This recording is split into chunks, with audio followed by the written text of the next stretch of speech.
Well, let's start with NHL, Jim. How about that? Let's start with NHL? Absolutely. All right, Vegas against the Rangers. Yesterday, one of your puck line winners was on the Islanders, fading Vegas when they went to the East Coast. That was a great call. Now, Vegas, of course, had their goalie injured yesterday, so now Lagasse is supposed to be starting, I think, and they're on a back-to-back. And even though the Rangers have had some issues, haven't been the greatest team in the world, are you fading Vegas here again on the East Coast on a back-to-back? I am fading them enormously on the -1.5 puck line. Yeah. But I got lucky. Let's face it. The Golden Knights were playing very well when Dansk went down. Lagasse came in and looked absolutely awful, allowing 4 goals on 11 shots. So, sorry, Golden Knight fans, but you guys are fucked. It's been a really nice story. Fleury went down. You managed to get through it. His replacement, Subban, went down. Somehow you managed. Now Dansk has gone down, and you guys are fucked. We will see. We've all seen how bad the Penguins have looked trying to find a suitable backup for Murray. And they might call up Dylan Ferguson of the Kamloops Blazers, who's playing in a league that has 15-year-olds in it. They're in big, big trouble. The Rangers also don't look good. I can't believe they played Pavelec in back-to-back games. If they think Pavelec is the answer, they're idiots. Vigneault knows he's about to get fired if he doesn't turn things around. He's panicking. It's not his fault. It's Jeff Gorton's fault. The team is terrible. They're small at forward, small at defense, easy to play against. I think King-Henrik Lundqvist is going to come back in goal, play well, and they're going to easily defeat this goalieless Golden Knights team. It's been a nice ride, Vegas fans. Yes. I'm sorry, Dan. I hear you. All right, so I'm seeing, I'm not exactly sure. I'm seeing on the puck line, I'm seeing plus 159 at Pinnacle, and then a bunch of like plus 135s and 140. So those can't all be right. What do you have there on SBR odds? I just want to make sure we're not using a weird stale line. Do you have the SBR odds page up there? Yeah, I'm only getting Pinnacle. It's the only one I've got up at plus 158. Nothing else is 158. Yeah, that's what I'm seeing right here. All right, I'm seeing plus 155. All right, 159. Sorry. All right, we'll give you that one because that's what? Wait, that's just sides. That's not even because I'm taking the puck line. Right, minus 1.5 plus 159. Yeah, it's just plus. Yeah, you're right. What are you seeing? Yeah, it's just I'm seeing. I think something might be because it's the same line on the puck line's the same line as the sides. That's possible. No, it's not possible. What do you? Yeah, all right. So SPR odds may be a little bit messed up here. All right. Well, we're gonna give you the Pinnacle puck line as of 10 a.m. Eastern time. Okay. But I mean it totally doesn't make sense if the puck line is the same as the. It could happen. All right, I'm seeing minus 1.5 plus 159, which probably makes sense. I'll check it later on. But the point is, we'll give you the Pinnacle line as of 10 a.m. Okay. Yes. All right. Jim likes the Rangers puck line. We'll say for now plus 159. I'll check it to make sure. If that's not what it is, then we'll adjust it later on. And then what about a shot with the total? Of course, Vegas has been going way over, and I'm thinking that the over might be the way to go here. What do you think? It's 6 minus 120 at Pinnacle, although it's showing 6 plus 113 at betonlinesportsbetting.ag. I think what's going to happen is a back-breaking situation for these Golden Knights where they're going to lose all momentum and focus. I do not trust the Golden Knights to put any goals up because they're going to be so disappointed with how their goaltender is playing. Okay, I will also take the Rangers -1 with you, not on the puck line, but on the -1 line. And what do you think about the Rangers team total over?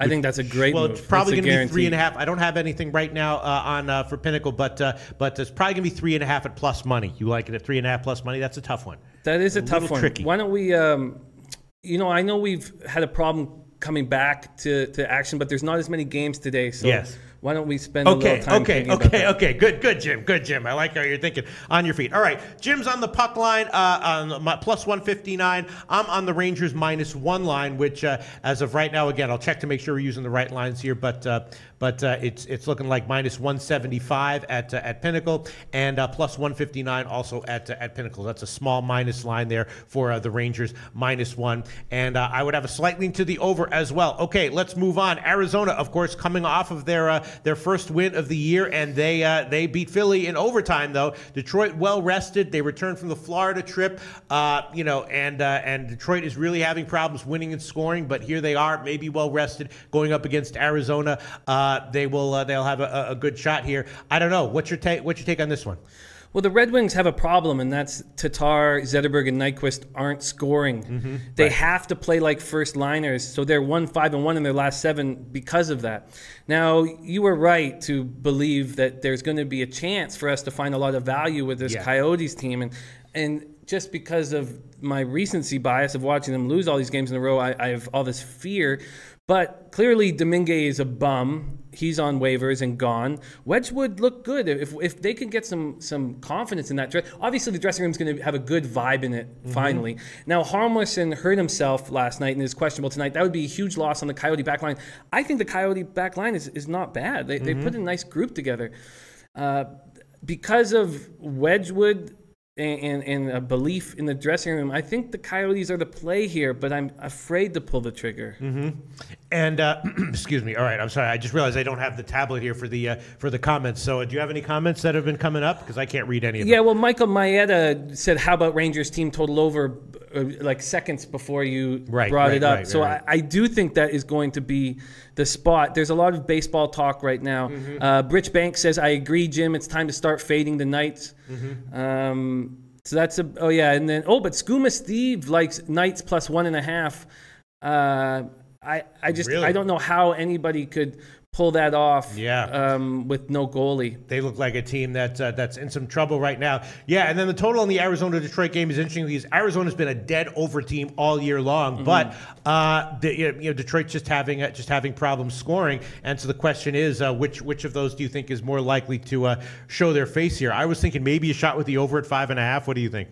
I think that would be a lean of mine for sure, but I've been burnt with this Red Wings offense already in the early part of the season, and I'm gun shy. You don't think that off the rest, coming in here, they know they haven't been scoring, right? So they're going to probably be focusing on having a nice offensive game here. You don't think that... I think you are right. And the more that we talk about it, the more I think that the over is the play. What are we getting on it? Well, it's interesting. We're getting 5.5, but the Detroit team total over is 3.5 plus 129, which is amazing. But the total on the game would be at Pinnacle 5.5 minus 120. It's 5.5 most places. Best odds would be minus 120. Man, that's tempting. I think it's the right play. Yeah. And I didn't come in here with that idea, but talking it out, I think that's the right play, and I will add that to my. Are you sure, Jim? Yeah. I don't want you to I want, if you lose units, I want them to be your best pitches. No, I hear you. You're a great guy, man. But I want the plus. I think after talking it out, it makes perfect sense. Clearly, the Red Wings are getting secondary scoring some. Athanasiou has come back, and I think he's a really good player. They got young players with size. They're going to be tough to play against. They just desperately need their first line to play like a first line. They've obviously been called out by the coaching staff. Wedgwood is going to go back-to-back after not being in the NHL. Yeah. And what about Jimmy Howard for Detroit? How do you feel? He'll give up a few, or do you think that Detroit's going to win this one 6-0? Well, I don't think they're going to win this one 6-0. But I think that I really liked the way Howard looked in the beginning of the year, and then he started having holes in his game. It's tough. But I do think plus 5.5 or the 5.5 over is the play. And all right, I will I'll take it. Arizona, Detroit over 5.5 minus 120, and we're both also going to be on the Rangers here. And then the third game is Winnipeg, Minnesota. A very interesting Winnipeg, of course, off of the huge home blowout win after 2 straight low-scoring OT losses on the road.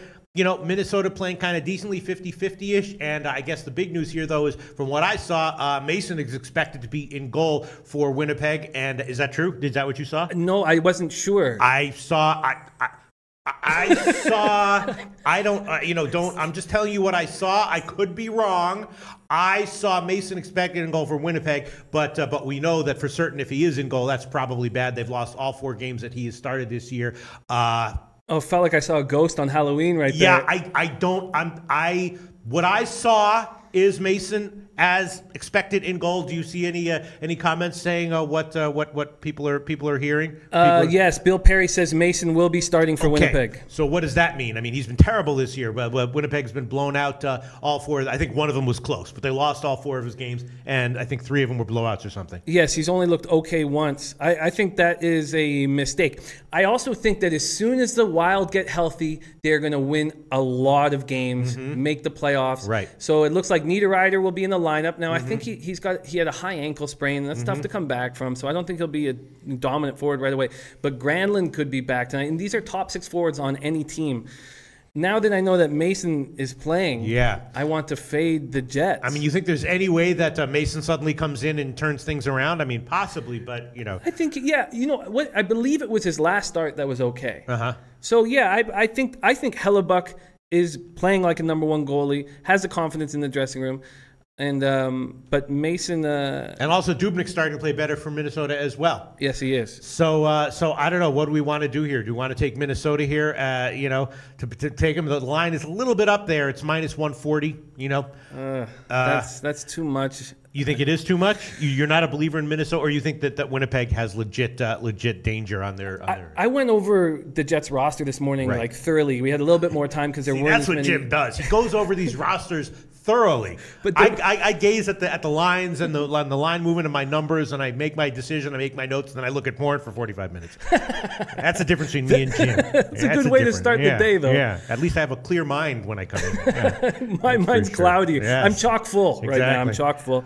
But so I went over the roster, and now Matthew Perreault was hurt. And, man, I didn't realize how top-heavy this Winnipeg Jets team is. I'm absolutely in love with that first line. Absolutely head over heels in love with that first line. But now with Perreault out, they have no secondary scoring.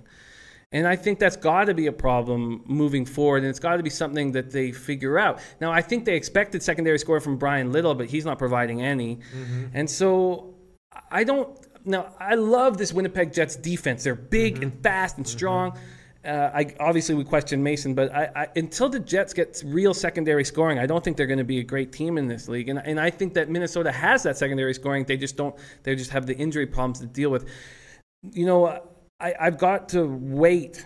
I'm going to wait. I'm not going to put an official pick on this game. I don't trust that Niederreiter will be right. I think he's on his way to being right. I think that if both these teams are healthy, I would take the Wild at home, but I don't like the minus 140 when we know that they're dealing with injuries. You're right that Dubnyk is playing better. They're getting healthier, though. A bunch of those guys are coming back. And I hope that we are on the right. I hope that we can get value off of them right away, when they get healthy. All right, so as of right now, we're both on the Rangers puck line. I'm on -1. You're on -1.5. And we're both on Arizona Detroit over 5.5, minus 120. And what we're going to revisit. I'm gonna definitely take the Rangers team total over. It makes if my whole breakdown of this game is all about the Golden Knights having no goaltending, so I've got to back it up with the Rangers team total over. Well, no, but then you're doubling up on the Rangers play, and if they don't score, you're probably losing the puck line and the team total. And I would be we're going to get a plus puck line, so the worst I could do is go down 2 units. That's true, which is pretty bad. Right? It's pretty bad. But I truly believe that Legase is incapable. Well, I shouldn't say he does not look good. He's obviously had nightmares last night, had trouble sleeping, 4 goals on 11 shots, all the pressure on him in the Madison Square Garden now. I mean, he is in a tough spot, and I'm going to take the Rangers team total over. All right. I also don't have internet here because the thing is, so I can't check what it is. And Pinnacle, because there was no overnight line on that one, Pinnacle did not have an early team total. So I'll just check after, and the first team total over I see for Pinnacle is what you can get. It'll be 3.5 at plus money, though, right? Yeah. Okay. Sounds good. So Jim's also going to be on the Rangers team total over, which will be 3.5 at plus money, and I'm really thinking about throwing on Minnesota here. Well, a CC 924, a guy that I cap with and respect a lot. He thinks this is wild money line revenge spot. Let's see. Yeah, it's minus 140. Okay, I will also take Minnesota -1, though. I'll take him on the -1 because I want to take some volatility there with Mason in there. If he has a bad game, he probably gets pretty lit up. So I'll take Minnesota -1. The money line part of that, minus 140 at BetOnline and Intertops and a few other places, including Pinnacle. And the puck line part of that will be plus 207 at Pinnacle. So that's a modest positive line for Minnesota -1. So I'm on Minnesota -1, Rangers -1, and Arizona Detroit over 5.5 -120. And Jim is on the Rangers puck line +159, Rangers team total over, and Arizona Detroit over 5.5 -120. All right, I think overall we have some decent plays there in the NHL, right, Jim? I feel good. They could all lose, but all these bets could lose. Delta 7575 says I lost twice on the Canucks like that yesterday. The way I'm setting myself up for the Rangers, I said the Canucks are a difficult team to predict right now. And yeah, that was a little bit different though because they were going up against Dallas, and the Rangers I think are in a better spot here, going up against a much better spot. Well, a much more confident offensive spot. Yeah, absolutely. All right, so let's see. And we've seen with that Dallas. Just one last point. We've seen who's going to be taking over the net minding there. It sure looks like Lettinen is saying, "I want the job," and if he does take that job and run with it, the Stars are going to be a really good pick moving forward, and I hate saying that. Yeah, man, last night I thought that, last night I had the Columbus under. You had that one under as well, and I also had the Boston team total under on my bets. I didn't give that one as a pick, I don't think, but or maybe I did give that one as a pick, but it was looking good. It was 3-1 deep in the third, and then Boston scored 2. Do you see what happened there? They've got a lot of heart. What the hell happened? Yeah. They've got a lot of heart, that team, and Bergeron's a nice player. I made a mental note of that. Hey guys, thanks for tuning in to our channel. Now, we've put a lot of work into producing all these free videos, so please help us out and keep all our content free for you forever by simply liking, sharing, commenting, and subscribing. Now, not to mention, a visit to our industry-leading website will warm the hearts of all our SBR employees, especially myself. Now, the links are over there to the left, so do check those out. Thanks for watching.